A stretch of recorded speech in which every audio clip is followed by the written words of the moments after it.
तो दोस्तों आज की इस वीडियो में हम बात करने जा रहे हैं जूटोपिया 2 नाम की इस मूवी के बारे में।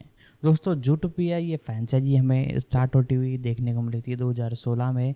ये एक तरह से cartoon animated type family comedy एक तरह से मूवी है जो कि हमें देखने को मिली थी हाल ही के अंदर 2016 में सिनेमाघरों में। इसकी रेटिंग की बात की जाए तो 8 की रेटिंग है 10 में से IMDb पर। तो इसी का ही दूसरा पार्ट हमें देखने को मिलने वाला है जूटोपिया 2, जो कि बहुत जल्द देखने को मिलने वाला है। पूरी जानकारी से मूवी के बारे में आपको दूंगा, इसके fact detail update pre production releasing casting पूरी जानकारी आपको देने वाला हूँ।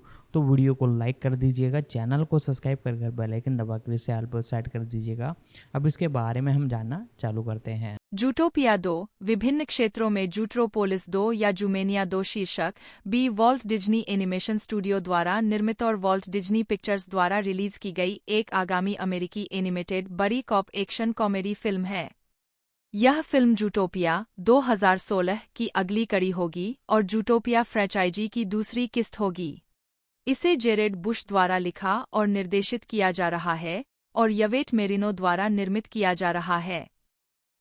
इसमें गिनिफर गुडविन और जेसन बेटमैन पहली फिल्म से जूडी हॉप्स और निक वाइल्ड के रूप में अपनी अपनी भूमिकाओं को दोहराते हैं, जिसमें केहुई क्वान और फॉर्च्यून फीमस्टर भी शामिल है। जूटोपिया 2 को संयुक्त राज्य अमेरिका में 26 नवंबर 2025 को रिलीज किया जाना है। आवाज कास्ट: गिनिफर गुडविन जूडी हॉप्स के रूप में 2, जेसन बेटमैन निक वाइल्ड के रूप में 3, केहुई क्वान गैरी के रूप में निक और जूडी द्वारा पीछा किया जा रहा एक सांप। फॉर्च्यून फीमस्टर निबल्स मार्श मार्केट में रहने वाला एक बीवर जो निक और जूडी की मदद करता है।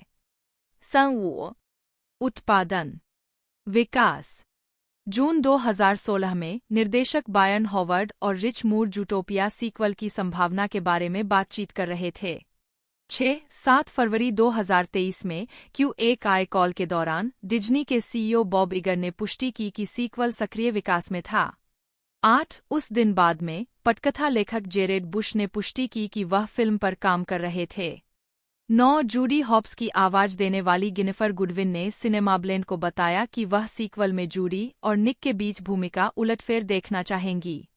मैं देखना चाहूंगी कि निक को जूडी को यह विश्वास दिलाना होगा कि दुनिया लड़ने लायक है।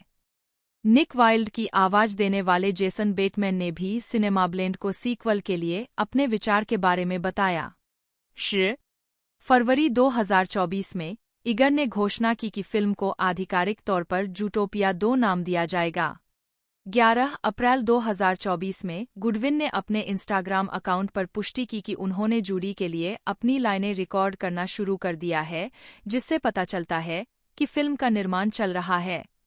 2 अगस्त 2024 में D23 एक्सपो में यह घोषणा की गई थी कि जूटोपिया 2 में सरीसृप होंगे और केहुई क्वान को गैरी की भूमिका निभाने की घोषणा की गई थी, जो निक और जूडी द्वारा पीछा किया जा रहा एक सांप था।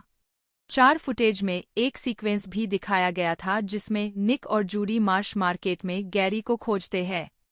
3 अगले दिन बुश ने अपने एक्स अकाउंट पर खुलासा किया कि फॉर्च्यून फीमस्टर निबल्स नामक एक बीवर की आवाज देने के लिए कलाकारों में शामिल हो। D23 में एक साक्षात्कार में गुडविन ने स्वीकार किया कि सीक्वल 2017 से गुप्त रूप से विकास में है। 12 गैर प्राथमिक स्रोत की आवश्यकता मुक्त करना: जूटोपिया 2 को संयुक्त राज्य अमेरिका में 26 नवंबर 2025 को रिलीज किया जाना है। Notes: vault Disney pictures banner के माध्यम से Walt Disney studio motion pictures द्वारा वितरित। जेरेड बुश जन्म 12 जून 1974 एक अमेरिकी पटकथा लेखक, निर्माता और निर्देशक है। उन्हें वॉल्ट डिज्नी एनिमेशन स्टूडियो की फिल्म जूटोपिया 2016 के सहलेखन और सहनिर्देशन, फिल्म मोआना 2016 के लेखन और फिल्म इनकेंटो 2021 के लिए सर्वश्रेष्ठ एनिमेटेड फीचर के लिए अकादमी पुरस्कार जीतने के अलावा डिज्नी एक्सरी animated series Penn Zero part time hero के सहनिर्माण और कार्यकारी निर्माता के रूप में जाना जाता है। आजीविका: वह जूटोपिया परियोजना में बहुत पहले ही शामिल हो गए थे। इससे पहले कि यह एक जासूसी फिल्म से पुलिस प्रक्रियात्मक में विकसित हो, वह एक जासूसी फिल्म पर काम करने के लिए उत्साहित थे क्योंकि उनके पिता और दादा दोनों ने केंद्रीय खुफिया एजेंसी के लिए काम किया था। उन्होंने वॉल्ट डिज्नी एनिमेशन स्टूडियो की मोआना की पटकथा भी लिखी। 4. बुश ने animated television series Penn Zero part time hero का सहनिर्माण किया। 5. 2021 में बुश ने बायर्न हॉवर्ड के साथ एक कोलंबियाई जादुई परिवार के बारे में एनकांटो का निर्देशन किया, जिसमें चारिस कास्त्रो स्मिथ सहनिर्देशक थे। 6. बुश ने कास्त्रो स्मिथ के साथ पटकथा का सहलेखन भी किया। फिल्मोग्राफी। फिल्में। वर्ष, शीर्षक, निदेशक, लेखक, कार्यकारी, निर्माता, अन्य आवाज, टिप्पणी। 2000 नीचे क्या छुपा है, नहीं नहीं नहीं, हाँ, सहायक, श्री रापके। 2014 बिग हीरो 6, नहीं नहीं नहीं, हाँ, रचनात्मक नेतृत्व।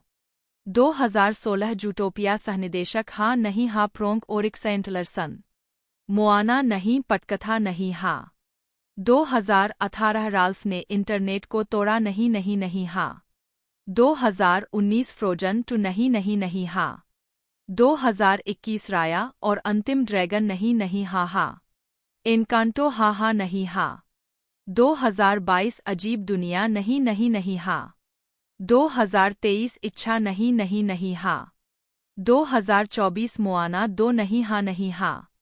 2025 जूटोपिया 2, 60, हाँ हाँ नहीं, हाँ। 2026 मोआना नहीं, पटकथा नहीं नहीं, फिल्माने। टेलीविजन। वर्ष, शीर्षक, निर्माता, लेखक, कहानी, संपादक, संगीतकार। 2000 बड़ा तमंचा, नहीं नहीं, सहायक, नहीं नहीं। 2002 बेबी बॉब, नहीं, सहनिर्माता, कर्मचारी, नहीं नहीं। 2003 पूरी तरह से अपमानजनक व्यवहार, नहीं नहीं, हाँ नहीं नहीं। 2003 डंबर और डंबर, नहीं नहीं, हाँ नहीं नहीं। 200304 मेरे पिता से कौन शादी करना चाहता है, नहीं नहीं, हाँ नहीं नहीं। 200307 हम सब, नहीं, सहनिर्माता, हाँ, कार्यकारिणी, नहीं। 201417 पेनजीरो पार्ट टाइम हीरो, हाँ, कार्यकारिणी, हाँ नहीं, हाँ। लघु फिल्में। वर्ष, शीर्षक, कार्यकारी, निर्माता, अन्य आवाज, नोट्स। 2022 जूटोपिया प्लस, हा हा, फ्रोंक ओरिक सेंटलरसन, डिज्नी प्लस ओरिजिनल लघु फिल्में। पुरस्कार और नामांकन। पुरस्कार समारोह की तिथि, वर्ग के लिए, प्राप्तकर्ता, परिणाम, संदर्भ। बीईटी कॉमेडी अवार्ड्स 2005 हास्य श्रृंखला के लिए उत्कृष्ट लेखन, हम सब, Jared Bush, Arthur Harris, Stacey A Littlejohn, Lori Lakin, Jewel Wormley, Josh Wolf, Demetrius Andre Bady, Byron Howard, Ray लैंकन, John Simmons, Rob Rosell, Chad Drew, Betsy Bones, मनोनीत। सिएटल फिल्म क्रिटिक्स अवार्ड 2017 सर्वश्रेष्ठ animated feature Zootopia, Jared Bush, Byron Howard, Rich Moore जीत गया। महिला film पत्रकारों का गठबंधन 21 दिसंबर 2016 सर्वश्रेष्ठ एनिमेटेड फिल्म जीत गया। 9 एनी पुरस्कार 4 फरवरी 2017 एनिमेटेड फीचर प्रोडक्शन में लेखन के लिए उत्कृष्ट उपलब्धि, जेरेड बुश और फिल जॉनस्टन जीत गया। 10 अमेरिका के विज्ञान कथा और फंतासी लेखक 20 मई 2017 रे ब्रैडबरी पुरस्कार, मनोनीत। बायर्न पी हॉवर्ड, जन्म 26 दिसंबर 1968, एक अमेरिकी एनिमेटर, चरित्र डिजाइनर, कहानी कलाकार, फिल्म निर्देशक, निर्माता और पटकथा लेखक है। उन्हें वॉल्ट डिज्नी एनिमेशन स्टूडियो की फिल्मों बोल्ट 2008, टैंगल्ड 2010, जूटोपिया 2016 और एनकेंटो 2021 के निर्देशक के रूप में जाना जाता है। वह जूटोपिया और एनकेंटो पर अपने काम के लिए 2 बार सर्वश्रेष्ठ एनिमेटेड फीचर का ऑस्कर जीतने वाले पहले एलजीबीटी निर्देशक है। प्रारंभिक जीवन और शिक्षा। हॉवर्ड का जन्म जापान के मिसावा में हुआ था और उनका पालनपोषण फिलाडेल्फिया, 2 और इस्साक्वा, वाशिंगटन, संयुक्त राज्य अमेरिका के बाहरी इलाकों में एक मध्यम वर्गीय परिवार में हुआ।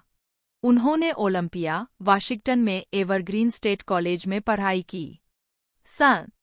आजीविका।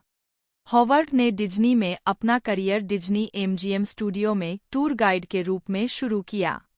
हॉवर्ड ने डिज्नी के लिए काम करने का सपना देखा था और बड़े होने के दौरान उन्होंने डिज्नी के 9 बूढ़े लोगों में से एक मास्टर एनिमेटर फ्रैंक थॉमस को पत्र लिखा था। उन्होंने जल्द ही डिज्नी स्टूडियो इंटर्नशिप शुरू की और 1994 में उन्हें काम पर रखा गया। 3 पोकाहोंटस, मुलान, लिलो एंड स्टिच और ब्रदर बियर सहित फिल्मों पर एक एनिमेटर के रूप में काम किया। 4-5 उन्हें ब्रदर बियर के लिए कैरेक्टर एनिमेशन के लिए 2003 एनी अवार्ड के लिए नामांकित किया गया था। लियो हॉवर्ड द्वारा निर्देशित पहली film animated Disney film bolt थी, जिसे सर्वश्रेष्ठ एनिमेटेड फीचर के लिए 2008 अकादमी पुरस्कार के लिए नामांकित किया गया था। 7 क्रिस विलियम्स के साथ फिल्म के सहनिर्देशक के रूप में अपनी भूमिका में हॉवर्ड ने चरित्र डिजाइन और एनिमेशन पर ध्यान केंद्रित किया। 7 हॉवर्ड ने एनिमेटेड डिज्नी फिल्मों टैंगल्ड 2010 नाथन ग्रेनो के साथ सहनिर्देशित और जूटोपिया 2016 रिच मूर के साथ सहनिर्देशित का निर्देशन किया। 8-9-10 उन्होंने और ग्रेनो ने animated short tangled ever after का सहनिर्देशन और लेखन भी किया, जिसमें टैंगल्ड के सहायक पात्र है और ब्यूटी एंड द बीस्ट के 2012 3D री-रिलीज से पहले सिनेमाघरों में दिखाया गया था। 11 जूटोपिया के निर्माण के बाद हॉवर्ड 2016 व्यू कॉन्फ्रेंस में मुख्य वक्ताओं में से एक थे। उन्होंने जूटोपिया के निर्माण के पीछे की प्रक्रिया पर प्रस्तुति दी और उन्होंने डिज्नी कैरेक्टर डिजाइन का डीएनए नामक एक कार्यशाला में चरित्र निर्माण के पीछे के कौशल सिखाए। 12 जूटोपिया पर अपने काम के बाद हॉवर्ड ने एनकांटो पर लिन-मैनुअल मिरांडा के साथ काम किया। 13 हॉवर्ड ने जूटोपिया के सहनिर्देशक जेरेड बुश और चारिस कास्त्रो स्मिथ के साथ मिलकर फिल्म का सहनिर्देशन किया, जबकि मिरांडा ने इस परियोजना के लिए गीत लिखे, जो एक जादुई कोलंबियाई परिवार की लड़की पर केंद्रित था जिसमें खुद जादू की कमी थी। 14 2009 में Howard academy of motion picture arts and sciences के सदस्य बने। व्यक्तिगत जीवन फ्यूजन डॉक्यूमेंट्री इमेजिनिंग जूटोपिया में हॉवर्ड ने उल्लेख किया कि वह खुले तौर पर समलैंगिक है और 1988 से शादीशुदा है। रिचर्ड एल मूर, जन्म 10 मई 1963, एक अमेरिकी फिल्म और टेलीविजन एनिमेशन निर्देशक, पटकथा लेखक और आवाज अभिनेता है। उन्हें prime time animated television series जैसे द सिम्पसंस, द क्रिटिक और फ्यूचरामा में निर्देशक के रूप में काम करने के लिए जाना जाता है और साथ ही वॉल्ट डिज्नी एनिमेशन स्टूडियो के लिए रेकेट राल्फ 2012, जूटोपिया 2016 और राल्फ ब्रेक्स द इंटरनेट 2018 फिल्मों का निर्देशन भी किया है। वह 2 बार एमी पुरस्कार विजेता, 3 बार एनी पुरस्कार विजेता और 1 अकादमी पुरस्कार विजेता है। प्रारंभिक जीवन मूर का जन्म और पालनपोषण ओक्सनार्ड, कैलिफोर्निया में हुआ था। 2-3 उन्होंने कैलिफोर्निया इंस्टीट्यूट ऑफ आर्ट्स में फिल्म और वीडियो का अध्ययन किया। 1987 में बैचलर ऑफ फाइन आर्ट्स की डिग्री के साथ स्नातक किया। 4 वहां रहते हुए उन्होंने जिम रियर्डन की 1986 की छात्र film bring me the head of Charlie brown का वर्णन किया।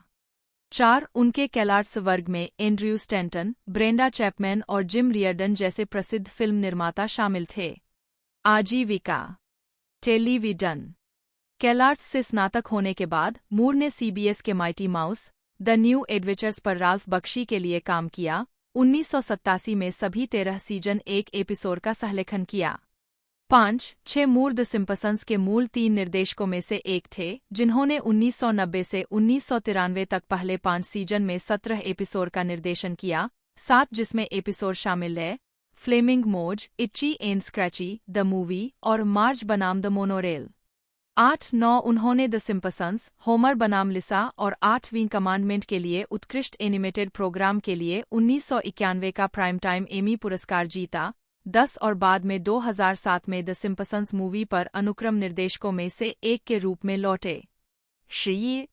1994 में मूर एनिमेटेड सीरीज द क्रिटिक के निर्माता और पर्यवेक्षण निदेशक बन गए। 7 फिर उन्होंने शो के पर्यवेक्षण निदेशक के रूप में फ्यूचरामा के रचनात्मक विकास और उत्पादन की देखरेख की। उन्होंने 1999 से 2001 तक एनिमेटेड सीरीज के कई एपिसोड भी निर्देशित किए, जिनमें classic Roswell that ends well भी शामिल है। 7-8 जिसके लिए उन्होंने उत्कृष्ट एनिमेटेड प्रोग्राम के लिए एमी अवार्ड जीता। मूर की अन्य टेलीविजन एनिमेशन निर्देशन क्रेडिट में कॉमेडी सेंट्रल के ड्रॉन टुगेदर और एमएडी टीवी के लिए स्पाई वर्सेस स्पाई शामिल है। 7. उन्होंने 2009 की animated Fox television series Sit Down Shut Up में पर्यवेक्षण निदेशक के रूप में काम किया। 13. पतली परत।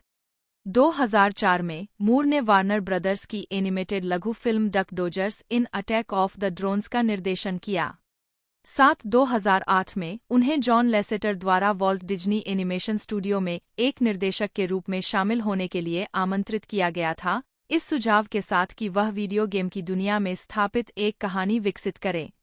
14. यह 2012 की एनिमेटेड फीचर रेकेट राल्फ बन गई, जो मूर की फीचर निर्देशन की शुरुआत थी और बॉक्स ऑफिस और आलोचनात्मक सफलता थी। 7. 8. मूर ने फिल्म के किरदारों सौर बिल और जेंगिएफ के लिए आवाजें भी दी थीं। 15. रेक इट राल्फ ने 5 एनी पुरस्कार जीते। मूर की अगली एनिमेटेड फीचर फिल्म डिज्नी की जूटोपिया थी, जिसे उन्होंने बायर्न हॉवर्ड और सहनिर्देशक जेरेड बुश के साथ मिलकर निर्देशित किया था। 4 मार्च 2016 को रिलीज हुई यह फिल्म 2016 की दूसरी सबसे ज्यादा कमाई करने वाली एनिमेटेड फीचर फिल्म बन गई, जिसने दुनिया भर में बॉक्स ऑफिस पर 1.023 बिलियन से ज्यादा की कमाई की। 18. इस फिल्म ने सर्वश्रेष्ठ एनिमेटेड फीचर के लिए अकादमी पुरस्कार भी जीता। 19. जूटोपिया के बाद मूर ने साथी फिल्म निर्माता फिल जॉनसन के साथ रेकेट राल्फ की अगली कड़ी राल्फ ब्रेक्स द इंटरनेट का निर्देशन किया।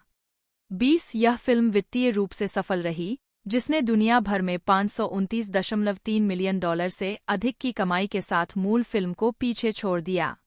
21. इसे सर्वश्रेष्ठ एनिमेटेड फीचर श्रेणी में कई पुरस्कारों के लिए नामांकित भी किया गया था, जिसमें अकादमी पुरस्कार, 22 एनी पुरस्कार, 23 और गोल्डन ग्लोब पुरस्कार शामिल है। 24. 8 अप्रैल 2019 को मूर ने खुलासा किया कि उन्होंने सोनी पिक्चर्स एनिमेशन में शामिल होने के लिए डिज्नी छोड़ दिया था, जहां वे स्टूडियो के लिए मूल एनिमेटेड फिल्मों का निर्देशन और निर्माण करेंगे और अंततः फिल्म विवो का निर्माण करेंगे। 25. 16 मार्च 2022 को मूर ने खुलासा किया कि उन्होंने स्काईडांस एनिमेशन के साथ एक विशेष बहुवर्षीय समग्र सौदा किया है। 26. 18 अक्टूबर 2023 को यह पता चला कि मूर स्काईडांस में एक शीर्षकहीन जैक एंड द बीनस्टॉक परियोजना का निर्देशन कर रहे हैं। फिल्मोग्राफी। फिल्में। वर्ष शीर्षक निदेशक कहानी निर्माता अन्य आवाज भूमिका नोट्स।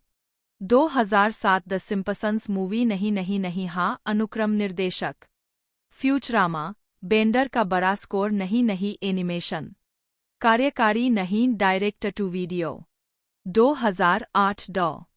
सीस का हॉर्टन हियर्स ए हू नहीं नहीं नहीं हाँ अतिरिक्त कहानी कलाकार। Futurama, the beast with a billion backs नहीं नहीं एनिमेशन। कार्यकारी नहीं director to video. Futurama, Bender's game नहीं नहीं एनिमेशन। कार्यकारी नहीं director to video. 2009 Futurama, into the wild green yonder नहीं नहीं एनिमेशन। कार्यकारी नहीं director to video. 2012 rake it Ralph हा हा नहीं हा सोर बिल और जांगिएफ। 2016 जूटोपिया हा हा नहीं हा डॉग और लैरी रचनात्मक नेतृत्व। 2018 राल्फ ने इंटरनेट को तोड़ा हा हा नहीं हा सोर बिल, जेंगिफ और स्टॉर्मट्रूपर गीत निर्माता, A Place Called Slaughter Race, creative leadership. 2021 Vivo नहीं नहीं हा हा गोधा। टीबीए शीर्षकहीन जैक और बीनस्टॉक परियोजना हा नहीं नहीं नहीं। 27 शॉर्ट्स। वर्ष शीर्षक निदेशक कहानी अन्य भूमिका नोट्स।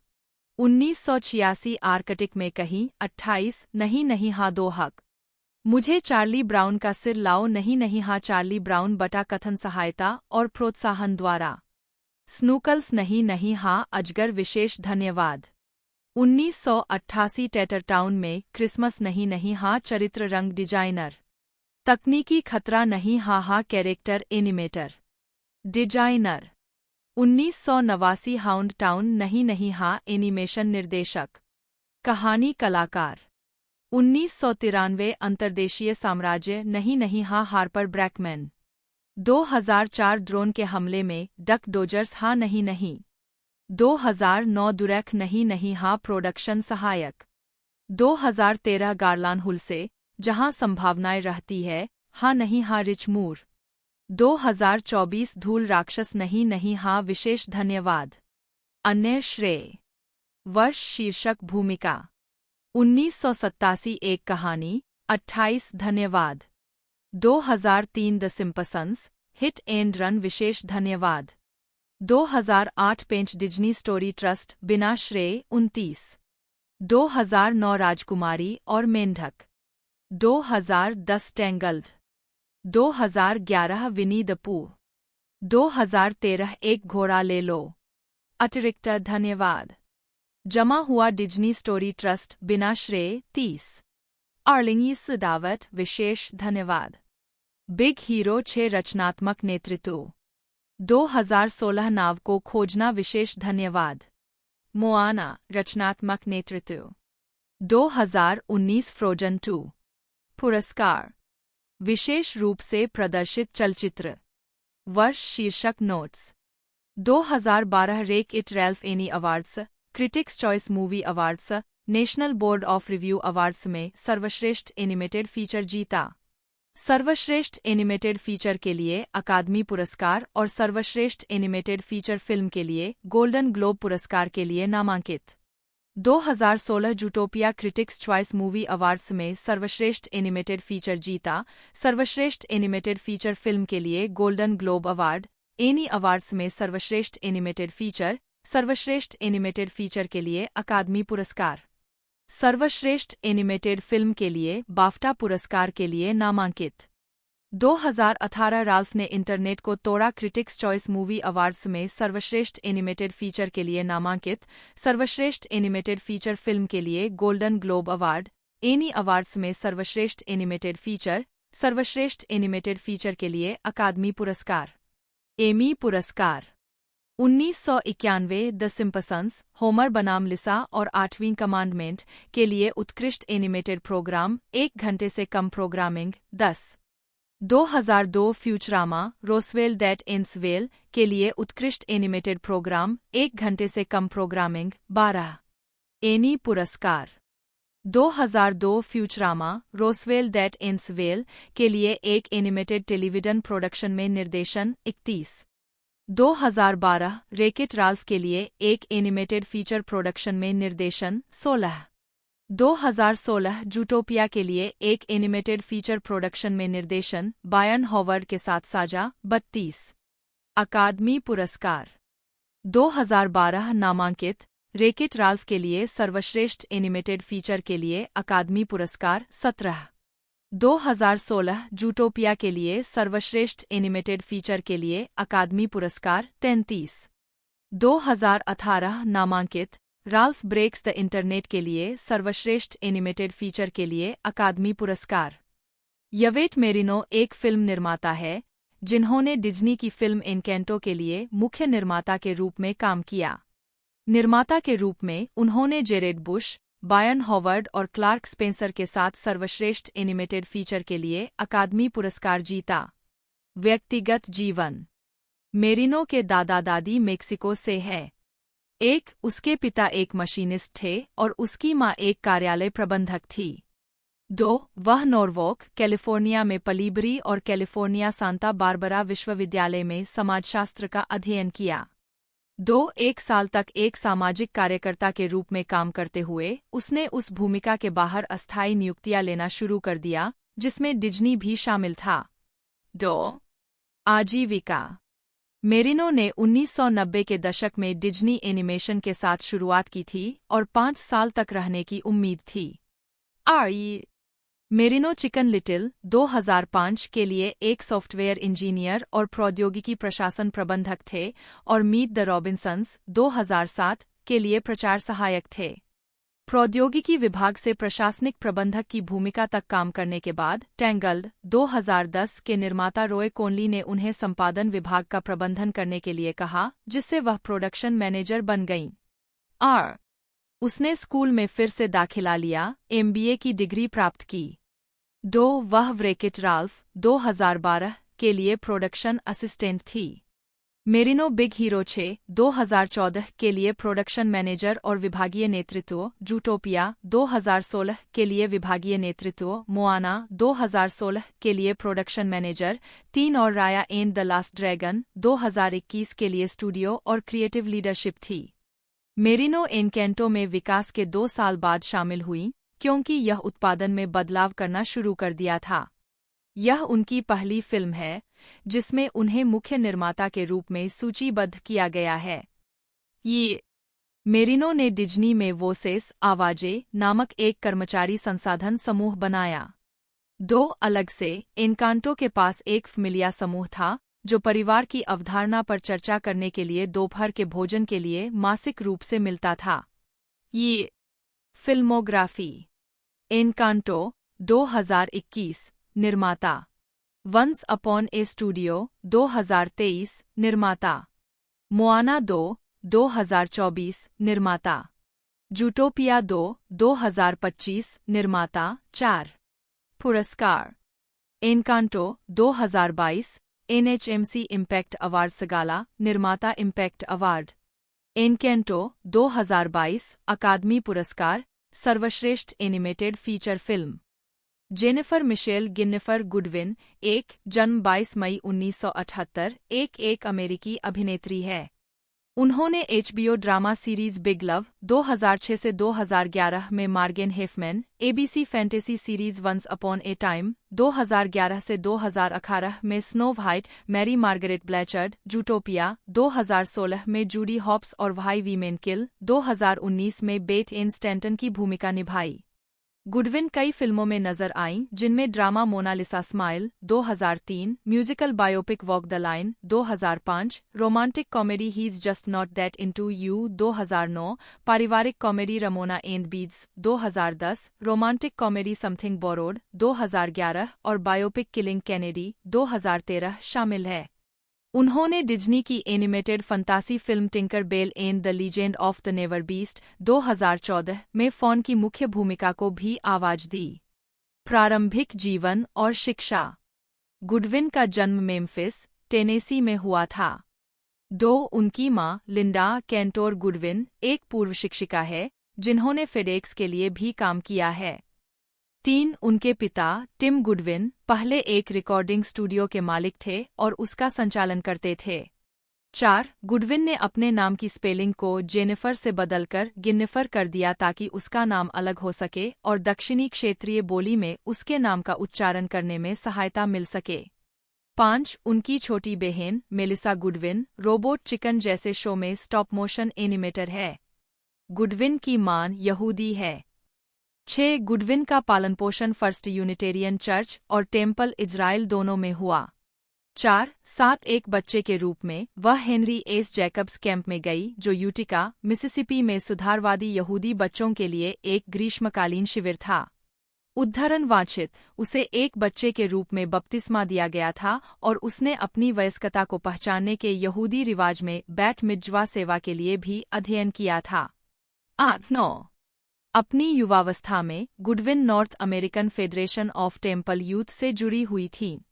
वह मेम्फिस में यहूदी सामुदायिक केंद्र में बीबीवाईओ में सक्रिय थी। 10 उन्होंने टेनेसी के मेम्फिस में निजी सेंट मैरी एपिस्कोपल स्कूल में पढ़ाई की।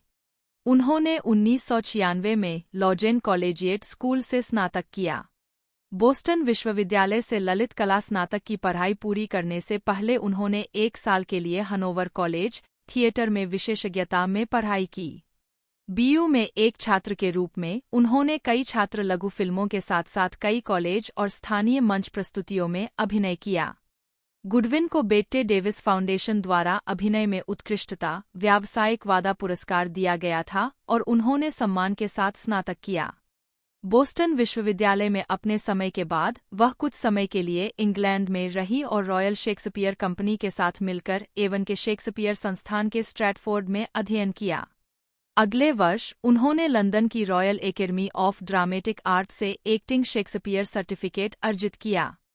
आजीविका 2007 में Goodwin Comedy Central television film Porn and Chicken में आने से पहले गुडविन ने एनबीसी टेलीविजन कार्यक्रम लॉ एंड ऑर्डर और एड में भूमिकाएं निभाई थीं।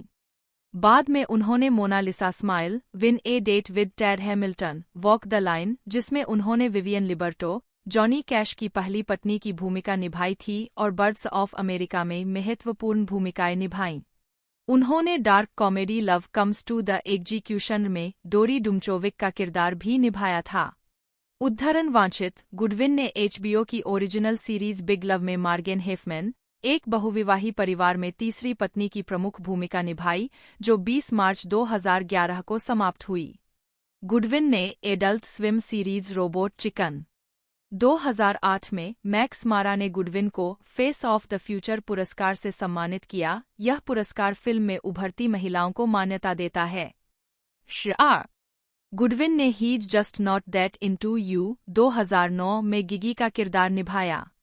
इस भूमिका के लिए उन्हें ब्रेकआउट मूवी एक्ट्रेस के लिए पीपुल्स चॉइस अवार्ड के लिए नामांकन मिला। 13 अप्रैल 2009 में उन्होंने रमोना एंड बीट्स में आंटी बी की भूमिका निभाते हुए फिल्मांकन शुरू किया। 14 यह फिल्म 23 जुलाई 2010 को रिलीज हुई थी। 2011 से 2017 तक गुडविन ने ABC fantasy drama series once upon a Time में प्रमुख भूमिका निभाई। उन्होंने परिकथा की नायिका स्नो व्हाइट और उसकी वास्तविक दुनिया की समकक्ष स्कूल शिक्षिका मैरी मार्गरेट ब्लैंचर्ड दोनों की भूमिका निभाई। 15 गुडविन और पति जोश डलास ने अपने परिवार के साथ लॉस एंजल्स वापस जाने के लिए इसके छठे सीजन के अंत में शो छोड़ दिया। 16 वे दोनों 7वें सीजन के अंत में इसके समापन के लिए श्रृंखला में लौट आए। 17 गुडविन ने डिज्नी की जूटोपिया में मुख्य खरगोश पुलिस अधिकारी जूडी हॉप्स के साथ साथ डिज्नी की एनिमेटेड फिल्म टिंकर बेल और the Legend of the Never Beast में फॉन की आवाज दी। 18 उन्होंने animated series Sofia the First में ग्वेन की आवाज भी दी, जो एक रसोई की नौकरानी है जो एक आविष्कारक बनना चाहती है। जनवरी 2017 में गुडविन को लॉस एंजल्स प्रोडक्शन के कॉन्स्टेलेशन में मैरियन के रूप में चुना गया था। 19 यह नाटक 14 जून से 23 जुलाई 2017 तक गेफेन प्लेहाउस में चला। 20 2019 में Goodwin anthology series the Twilight zone 21 और हार्ट स्ट्रिंग्स के एपिसोड में दिखाई दिए।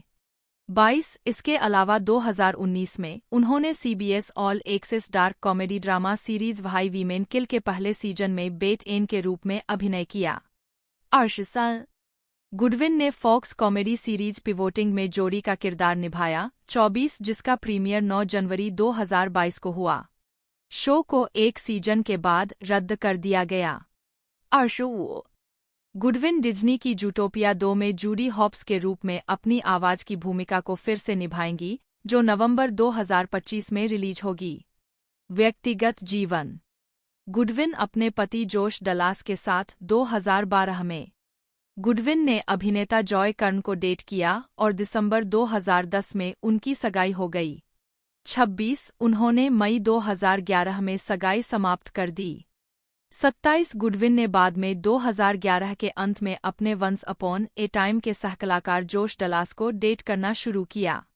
28 उन्होंने अक्टूबर 2013 में सगाई की। 29 और 12 अप्रैल 2014 को कैलिफोर्निया में शादी कर ली। 30 उनके 2 बेटे हैं, जिनका जन्म मई 2014, 31 और जून 2016 में हुआ।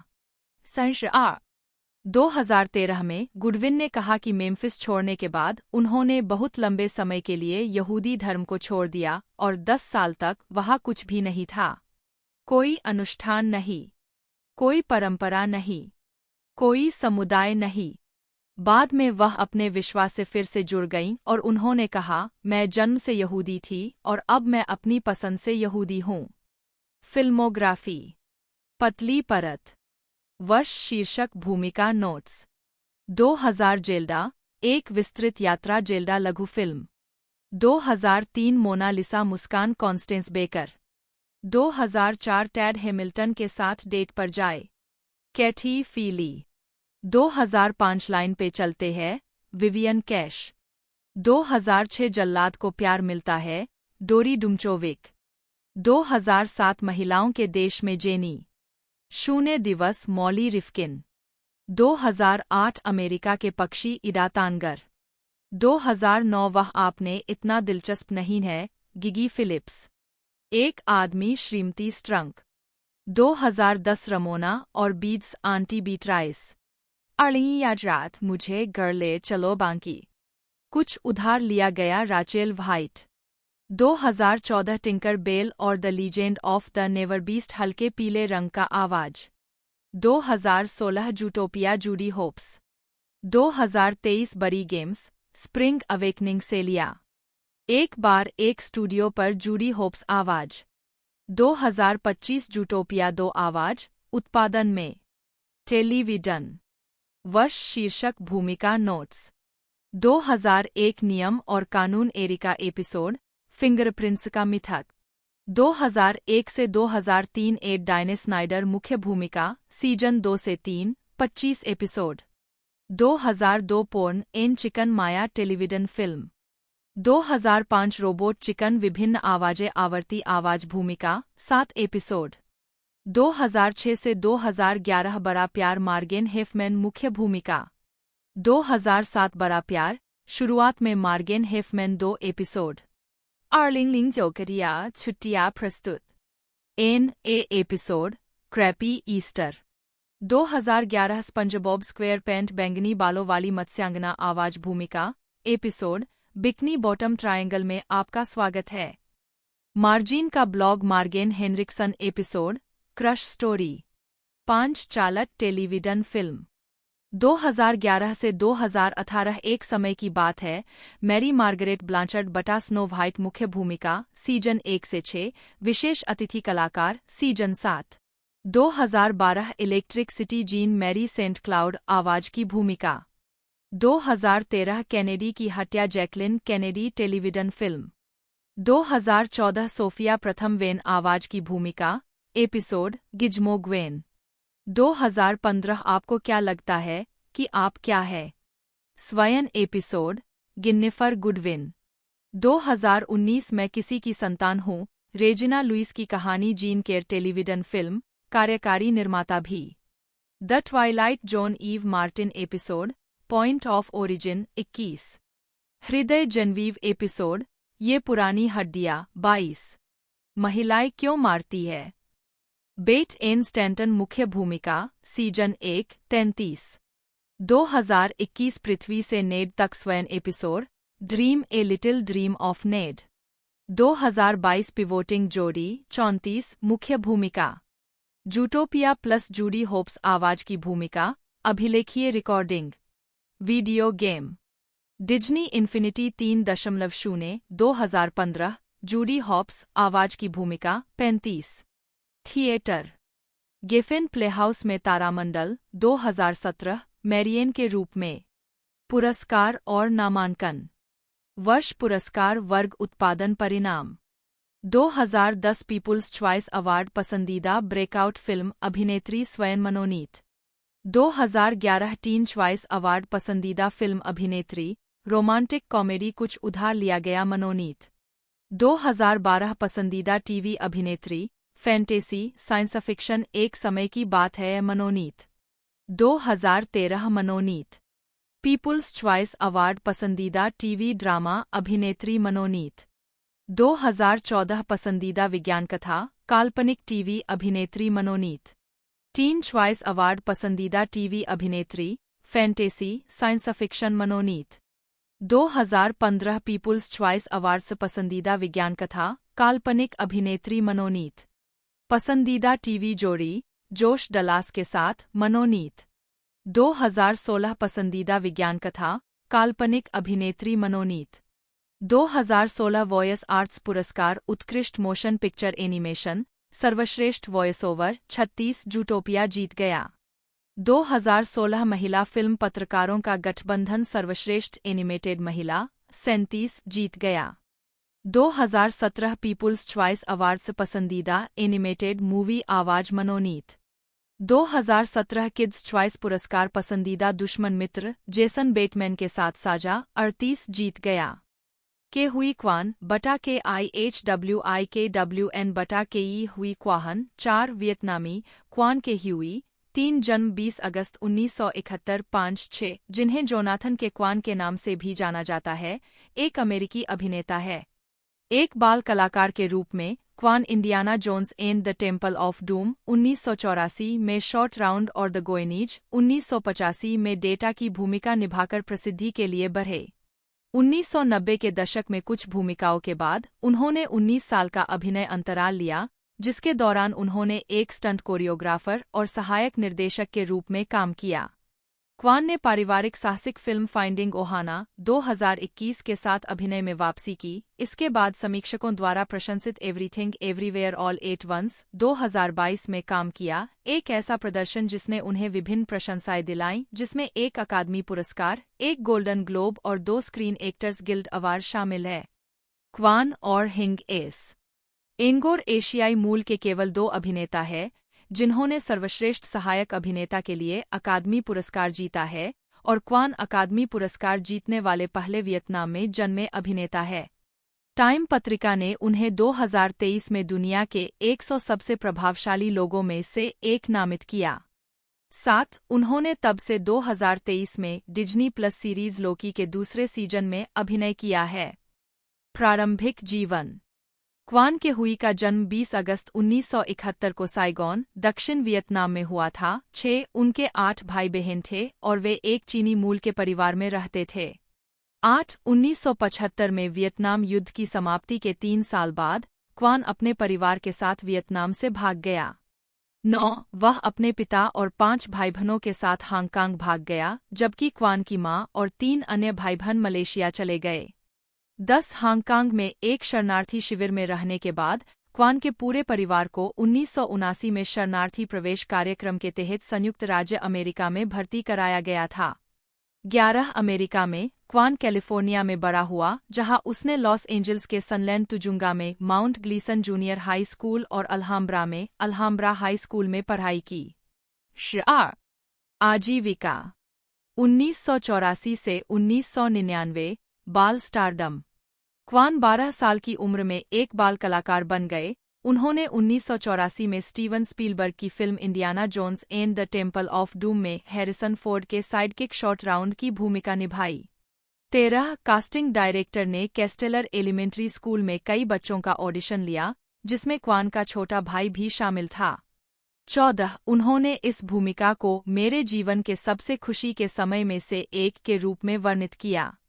11 अपने प्रदर्शन के लिए उन्हें एक युवा अभिनेता द्वारा सर्वश्रेष्ठ प्रदर्शन के लिए सैटर्न पुरस्कार के लिए नामांकित किया गया था। 15 1985 में क्वान ने बच्चों के नामांकित समूह के सदस्य आविष्कारक रिचर्ड डेटा वांग के रूप में द गोएनीज में सहाभिनय किया। उन्होंने 1987 में वह जापानी फिल्म पासेंजा सुगीसारिशी हिबी जा में जापानी आइडल गायक होंडा मिनाको के साथ दिखाई दिए।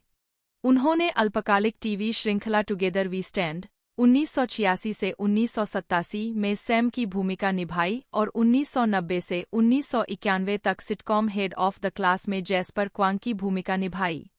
1991 में उन्होंने फिल्म ब्रीदिंग फायर में अभिनय किया और अगले वर्ष इंसिनो मैन में एक छोटी भूमिका निभाई। उन्होंने 1993 में मंदारिन भाषा के Taiwan TV show eunuch and carpenter में मुख्य भूमिका निभाई, जो 40 एपिसोड तक चला। 16 उन्होंने 1996 में हांगकांग वियतनाम के सहनिर्माण रेड पायरेट में भी अभिनय किया। 2000 से 2020 अभिनय से अवकाश और अन्य कार्य। एक वयस्क के रूप में क्वान को संयुक्त राज्य में अभिनय का काम मिलना मुश्किल लगा। उन्होंने अंततः अभिनय छोड़ दिया और दक्षिणी कैलिफोर्निया विश्वविद्यालय में फिल्म कार्यक्रम में दाखिला लिया।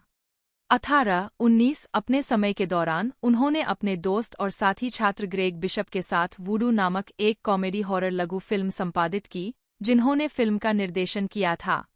19 वुडू ने 2000 स्लैमडांस फिल्म फेस्टिवल में ऑडियंस अवार्ड जीता और आज भी यूएससी छात्रों को दिखाया जाता है। 20 यूएससी से स्नातक होने के बाद क्वान को कोरी यूएन ने एक्समेन 2000 में लड़ाई के दृश्यों को कोरियोग्राफ करने में मदद करने के लिए टोरंटो, ओंटारियो जाने के लिए कहा। 18-14 अगले दशक तक उन्होंने एशिया और संयुक्त राज्य अमेरिका में विभिन्न प्रस्तुतियों में पर्दे के पीछे काम किया। 21 क्वान ने वोंग कार्रवाई की 2046-2004 में सहायक निर्देशक के रूप में काम किया। 2021 वर्तमान अभिनय में वापसी और आगामी परियोजनाएं। The Goonies panel 2019 fan expo Toronto में सीन एस्टिन, क्वान और कोरी फेल्डमैन। 2018 में क्रेजी रिच एशियन की सफलता के बाद क्वान को अभिनय में लौटने की प्रेरणा मिली। 22 उसी वर्ष फिल्म निर्माण जोड़ी डेनियल ने अपनी film Everything everywhere all at Once के लिए कास्टिंग शुरू की। वे वेमंड वांग की भूमिका में एक अभिनेता को लेने के लिए संघर्ष करते रहे, एक ऐसा चरित्र जो फिल्म के 3 अलग-अलग अवतारों में दिखाई देगा। सहनिर्देशक डेनियल क्वान ने ट्विटर पर क्वान को देखा। टैलेंट एजेंट मिलने के 2 हफ्ते बाद क्वान को फिल्म के ऑडिशन के लिए कॉल आया।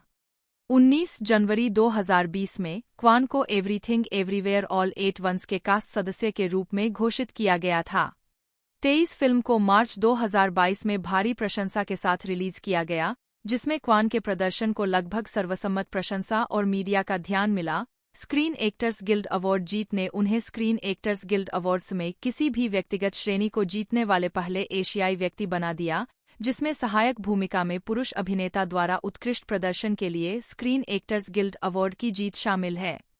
वह उस श्रेणी में नामांकित होने वाले पहले वियतनामी अमेरिकी अभिनेता थे। 24, 25, 26, 27 क्वान सर्वश्रेष्ठ सहायक अभिनेता के लिए अकादमी पुरस्कार जीतने वाले एशियाई मूल के 2 अभिनेताओं में से एक है। दूसरे है 1985 में हैंग एस एनगोर 28 और अकादमी पुरस्कार जीतने वाले वे पहले वियतनाम में जन्मे अभिनेता है। 29 Everything everywhere all at Once भी अब तक की सबसे अधिक पुरस्कार प्राप्त फिल्म है।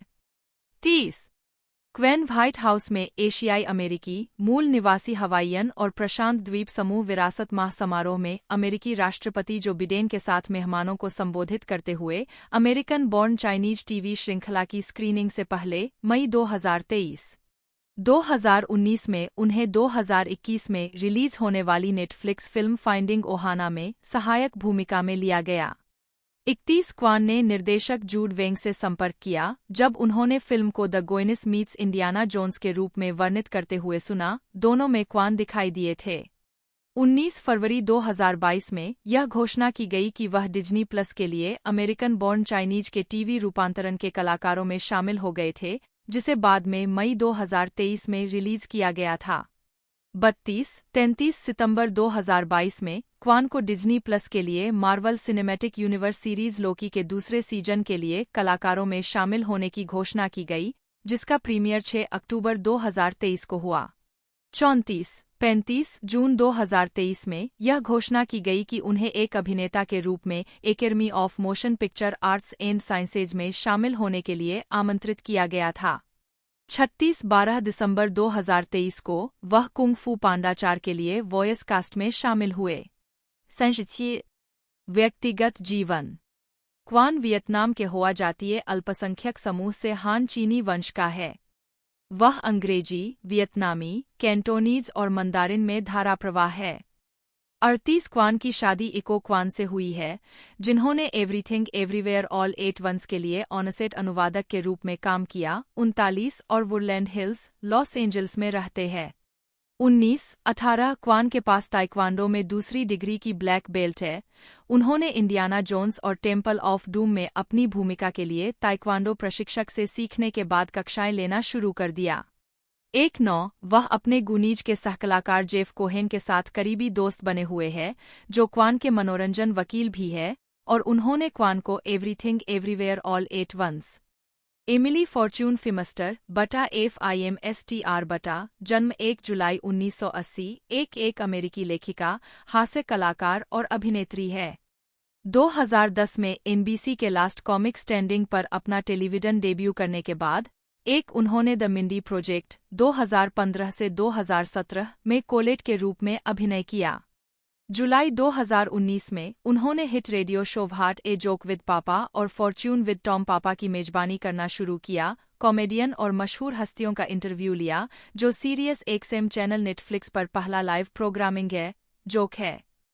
2 उन्होंने the L word generation Q में हीथर की भूमिका निभाई। 3 द एल वर्ड का रीबूट। प्रारंभिक जीवन फीमस्टर का जन्म उत्तरी कैरोलिना के शार्लोट में माइक और जिंजर फीमस्टर के घर हुआ था। 3 में सबसे छोटी, 2 बड़े भाई प्राइस और जे। फॉर्च्यून उसकी नानी का पहला नाम है। एक बेलमोंट, उत्तरी कैरोलिना में पली बड़ी, उसने बेलमोंट सेंट्रल एलिमेंट्री स्कूल और बेलमोंट जूनियर हाई में पढ़ाई की। एक इसके बाद 1998 में साउथ पॉइंट हाई स्कूल से स्नातक की उपाधि प्राप्त की। 4 उसी वर्ष उसे गैस्टोनिया डेब्यूटेंट बॉल में समाज के सामने पेश किया गया। एक साउथ पॉइंट में उसने बास्केटबॉल, सॉफ्टबॉल और टेनिस खेला। एक उन्होंने पीस कॉलेज में पढ़ाई की, जो उस समय केवल महिलाओं के लिए था, और छात्रसंघ अध्यक्ष चुनी गईं। संचार में स्नातक की उपाधि प्राप्त की और फुटबॉल और टेनिस खेली। उन्होंने सर्वोच्च सम्मान के साथ स्नातक की उपाधि प्राप्त की और 2002 में दीक्षांत समारोह में छात्र वक्ता थीं। स्नातक की वक्ता रैले की मूल निवासी अभिनेत्री एमिली प्रोक्टर थीं, जिनसे फिमस्टर स्नातक होने के बाद परिचित हुईं। ये स्पेन में 1 साल रहने के बाद वह 2003 में प्रोक्टर की निजी सहायक बनने और कॉमेडी करने के लिए लॉस एंजल्स चली गईं।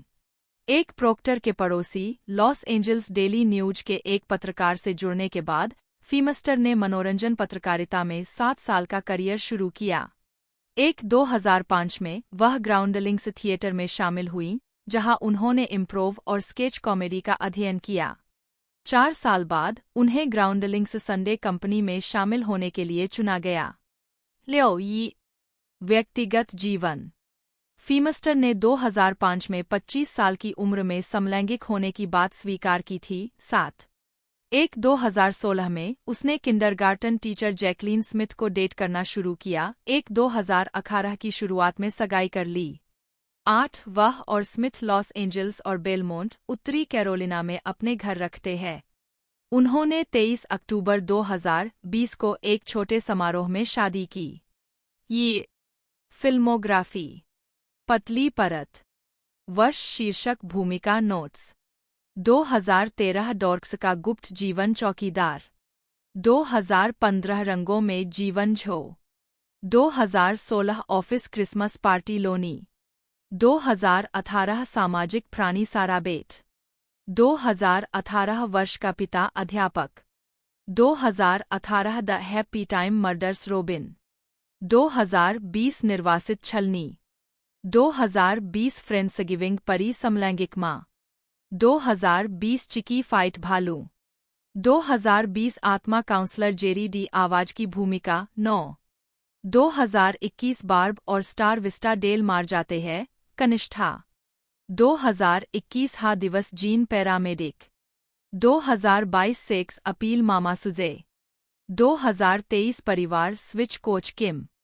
2025 जूटोपिया 2 निबल्स आवाज उत्पादन में 10।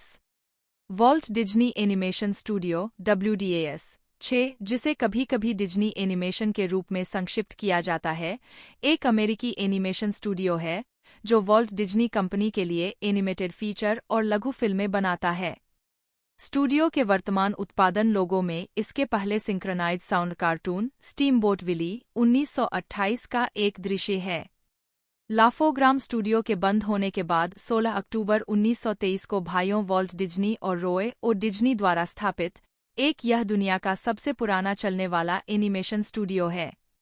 यह वर्तमान में वॉल्ट डिज्नी स्टूडियो के एक प्रभाग के रूप में संगठित है और इसका मुख्यालय कैलिफोर्निया के बरबैंक में वॉल्ट डिज्नी स्टूडियो लॉट में रॉय ई डिज्नी एनिमेशन बिल्डिंग में है।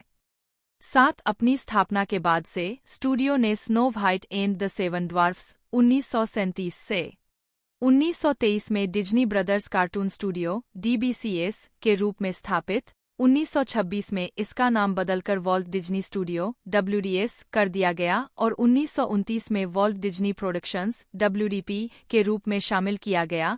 यह स्टूडियो 1934 में फीचर प्रोडक्शन में प्रवेश करने तक लघु फिल्मों के निर्माण के लिए समर्पित था, जिसके परिणामस्वरूप 1937 में snow white and the 7 dwarfs बनी, जो पहली पूर्ण लंबाई वाली एनिमेटेड फीचर फिल्मों में से एक और पहली US आधारित फिल्म थी। 1986 में एक बड़े कॉरपोरेट पुनर्गठन के दौरान वॉल्ट डिज्नी प्रोडक्शंस, जो एक एकल एनिमेशन स्टूडियो से एक अंतर्राष्ट्रीय मीडिया समूह में विकसित हो गया था, का नाम बदलकर द वॉल्ट डिज्नी कंपनी कर दिया गया। कई लोगों के लिए डिज्नी एनिमेशन का पर्याय है, क्योंकि किसी अन्य माध्यम में एक भी कंपनी की प्रथाएं इतने भारी सीमा तक सौंदर्य मानदंडों पर हावी नहीं हो पाई है। 9 स्टूडियो को अपने अस्तित्व के अधिकांश समय के लिए प्रमुख अमेरिकी एनिमेशन स्टूडियो के रूप में पहचाना गया था। 10 और यह कई दशकों तक एनिमेटेड फीचर्स में निर्विवाद विश्व नेता था। 11 इसने कई तकनीकों, अवधारणाओं और सिद्धांतों को विकसित किया जो पारंपरिक एनिमेशन के मानक अभ्यास बन गए। 12 स्टूडियो ने स्टोरी बोर्डिंग की कला का भी बीड़ा उठाया, जो अब एनिमेटेड और लाइव एक्शन फिल्म निर्माण दोनों में उपयोग की जाने वाली एक मानक तकनीक है। 13 स्टूडियो की एनिमेटेड फीचर्स की सूची डिज्नी की सबसे उल्लेखनीय संपत्तियों में से एक है। स्टूडियो की 3 फिल्में फ्रोजन 2013, जूटोपिया 2016 और फ्रोजन 2 2019 सभी अब तक की 50 सबसे ज्यादा कमाई करने वाली फिल्मों में शामिल है, जिसमें से बाद वाली अब तक की तीसरी सबसे ज्यादा कमाई करने वाली एनिमेटेड फीचर फिल्म बन गई है। निंटेंडो और इल्यूमिनेशन की the super Mario brothers movie 2023 की रिलीज तक यह किसी एनिमेटेड फीचर फिल्म के लिए अब तक की सबसे ज्यादा कमाई करने वाली दुनिया भर की ओपनिंग भी थी। 2013 तक 3D कंप्यूटर एनिमेटेड फिल्मों के बॉक्स ऑफिस पर बेहतर प्रदर्शन करने के परिणामस्वरूप स्टूडियो के पास विकास में कोई हाथ से तैयार एनिमेटेड फीचर नहीं था और उन्होंने अपने अधिकांश हाथ से तैयार एनिमेशन डिवीजन को बंद कर दिया था। 14-15 हालांकि स्टूडियो ने 2019 और 2023 में कहा कि वे भविष्य के हाथ से तैयार फीचर प्रोजेक्ट्स के लिए फिल्म निर्माताओं के प्रस्तावों के लिए खुले हैं।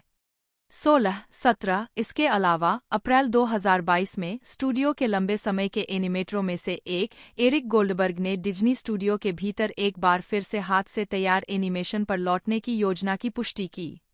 इतिहास 1-9-2-3-29 Disney brothers cartoon studio Los Feliz में किंग्सवेल एवेन्यू पर स्थित इमारत जो 1923 से 1926 तक स्टूडियो का घर थी।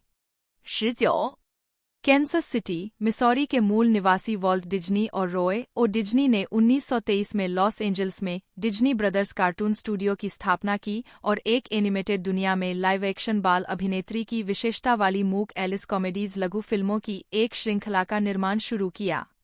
20 एलिस कॉमेडीज को मार्गरेट जे. विंकलर की विंकलर पिक्चर्स द्वारा वितरित किया गया था, जिसने बाद में 1927 में यूनिवर्सल पिक्चर्स के माध्यम से एक दूसरी डिज्नी लघु विषय श्रृंखला all animated Oswald the lucky rabbit का भी वितरण किया। 2021 कैलिफोर्निया में स्थानांतरित होने पर डिज्नी भाइयों ने शुरू में लॉस एंजल्स के लॉस फेलिज पड़ोस में 4406 किंग्सवेल एवेन्यू में अपने चाचा रॉबर्ट डिज्नी के गैरेज में काम करना शुरू। फरवरी 1924 में स्टूडियो 4649 किंग्सवेल एवेन्यू में अपने स्वयं के कार्यालय स्थान के बगल में चला गया। 1925 में डिज्नी ने पास के सिल्वर लेक पड़ोस में 2719 हाइप्रियन एवेन्यू में एक नए स्थान पर जमा राशि जमा की, जिसे स्टूडियो के अन्य स्थानों से अलग करने के लिए हाइप्रियन स्टूडियो के रूप में जाना जाने लगा और जनवरी 1926 में स्टूडियो वहां चला गया और वॉल्ट डिज्नी स्टूडियो नाम ले लिया। इस बीच ओसवाल्ड के पहले साल के बाद वॉल्ट डिज्नी ने विंकलर पिक्चर्स के साथ अपने अनुबंध को नवीनीकृत करने का प्रयास किया, लेकिन चार्ल्स मिंटज, जिन्होंने मार्गरेट विंकलर से शादी करने के बाद उनके व्यवसाय को संभाला था, डिज्नी को प्रत्येक ओसवाल्ड शॉट के लिए कम अग्रिम भुगतान स्वीकार करने के लिए मजबूर करना चाहते थे। डिज्नी ने इनकार कर दिया और चूंकि यूनिवर्सल के पास डिज्नी के बजाय ओसवाल्ड के अधिकार थे, इसलिए मिंटज ने ओसवाल्ड कार्टून बनाने के लिए अपना खुद का एनिमेशन स्टूडियो स्थापित किया। 1928 के मध्य में डिज्नी के ओसवाल्ड अनुबंध की अवधि समाप्त होने के बाद मिंटज ने डिज्नी के अधिकांश कर्मचारियों को काम पर रख लिया। 23 प्लेन क्रेजी में मिकी माउस इस पात्र को नायक बनाकर निर्मित पहली लघु फिल्म थी। जब बाकी कर्मचारी अनुबंध पर शेष ओसवाल्ड्स का काम पूरा कर रहे थे, तब गुप्त रूप से काम करते हुए डिज्नी और उनके प्रमुख एनिमेटर यूबी इवर्क्स ने मिकी माउस नामक एक नए चरित्र को अभिनीत करने वाले कार्टून बनाने में कुछ मुट्ठी भर वफादार कर्मचारियों का नेतृत्व किया। 24 पहले 2 Mickey Mouse cartoon, Plane Crazy और द गैल्पिंग गोचो, 1928 की गर्मियों के दौरान सीमित कार्यक्रमों में पूर्वावलोकन किए गए थे। हालांकि तीसरे मिकी कार्टून के लिए डिज्नी ने संगीतकार कार्ल स्टालिंग और व्यवसायी पैट पॉवर्स के साथ मिलकर एक साउंड ट्रैक तैयार किया, जिन्होंने डिज्नी को अपनी bootleg Cinephone sound on film प्रक्रिया प्रदान की। इसके बाद तीसरा Mickey Mouse cartoon Steamboat Willie synchronized sound वाला डिज्नी का पहला कार्टून बन गया। 25 पॉवर्स द्वारा सेलिब्रिटी प्रोडक्शंस के माध्यम से वितरित ध्वनि कार्टूनों की मिकी माउस श्रृंखला जल्दी ही संयुक्त राज्य अमेरिका में सबसे लोकप्रिय कार्टून श्रृंखला बन गई। 26-27 ध्वनि कार्टूनों की एक दूसरी डिज्नी श्रृंखला सिली सिम्फनीज 1929 में द स्केलेटन डांस के साथ शुरू हुई। 1929-40 रीइनकॉर्पोरेशन सिली सिम्फनीज और snow white and the seven dwarfs.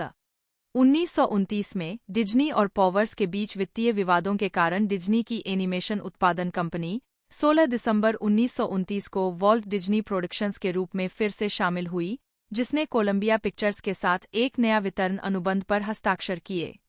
29-30-31 बदले में पॉवर्स ने उब इवर्क्स को साइन किया, जिन्होंने अपने स्टूडियो में कार्टून का निर्माण शुरू किया, हालांकि वे 1940 में डिज्नी में वापस आ गए। कोलंबिया ने डिज्नी के शॉर्ट्स को 2 साल तक वितरित किया, इससे पहले कि डिज्नी स्टूडियो ने 1932 में यूनाइटेड आर्टिस्ट्स के साथ एक नया वितरण सौदा किया। उसी वर्ष डिज्नी ने टेक्निकलर के साथ अपनी नई 3 स्ट्रिप रंगीन फिल्म प्रक्रिया का उपयोग करने के लिए 2 साल का विशेष सौदा किया। 33 जिसने पूर्णरंग प्रजनन की अनुमति दी जहां पिछले रंगीन फिल्म प्रोसेसर नहीं कर सकते थे। 34 इसका परिणाम silly symphony cartoon flowers and trees था, जो पूर्ण टेक्निकलर में व्यावसायिक रूप से रिलीज की गई पहली फिल्म थी। 34-35 फ्लावर्स एंड ट्रीज एक बड़ी सफलता थी। 34-36 और सभी सिली सिम्फनीज को बाद में टेक्निकलर में निर्मित किया गया। 37-38 1930 के दशक की शुरुआत में वॉल्ट डिज्नी ने महसूस किया था कि एनिमेटेड फिल्मों की सफलता भावनात्मक रूप से मनोरंजक कहानियों को बताने पर निर्भर करती है, जो दर्शकों को जकड़ ले और जाने न दे। 39-40 और इस एहसास ने उन्हें कहानी विकास के लिए समर्पित स्टोरीबोर्ड कलाकारों के साथ एक अलग कहानी विभाग बनाने के लिए प्रेरित किया। 41 अच्छी तरह से विकसित पात्रों और एक दिलचस्प कहानी के साथ 1933 की टेक्निकलर सिली सिम्फनी कार्टून 3 लिटिल पिग्स एक प्रमुख बॉक्स ऑफिस और पॉप संस्कृति की सफलता बन गई। 34-42 जिसका थीम गीत Who's Afraid of the Big Bad Wolf एक लोकप्रिय चार्ट हिट बन गया।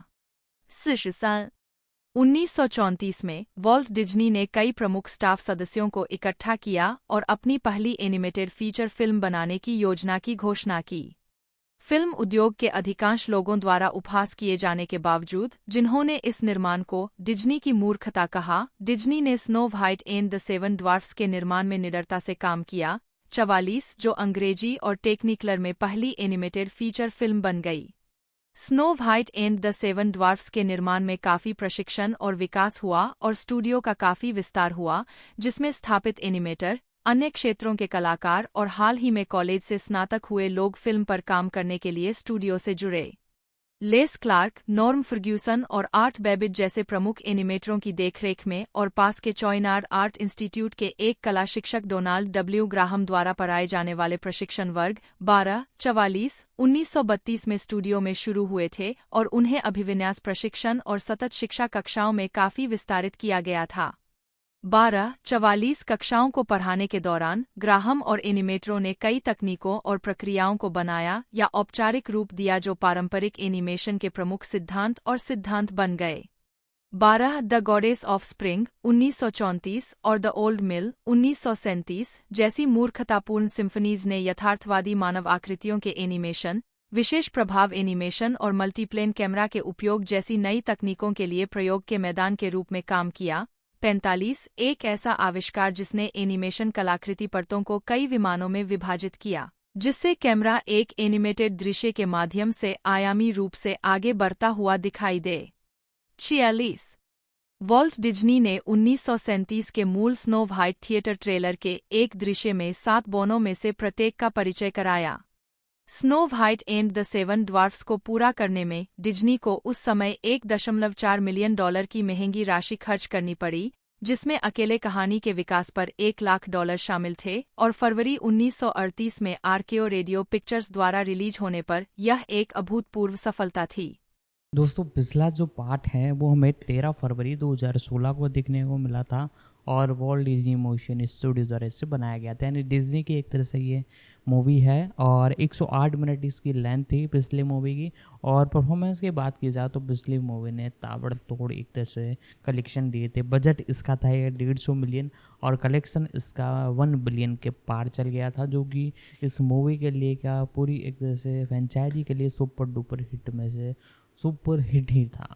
बाकी अपकमिंग इसका पार्ट ज़रूर से बढ़ने वाला है। बाकी डिज्नी की इतनी सारी एनिमेटेड सीरीज यानी मूवीज़ है, इस वजह से जो एक तरह से इन मूवीज़ पर काम एक तरह से ध्यान दिया जा रहा है। बाकी कंफर्म हमें देखने को मिलेगा और बहुत जल्द देखने को मिलेगा। बाकी आपको यदि हमारी ये वीडियो अच्छी लगती है तो वीडियो को लाइक कीजिएगा।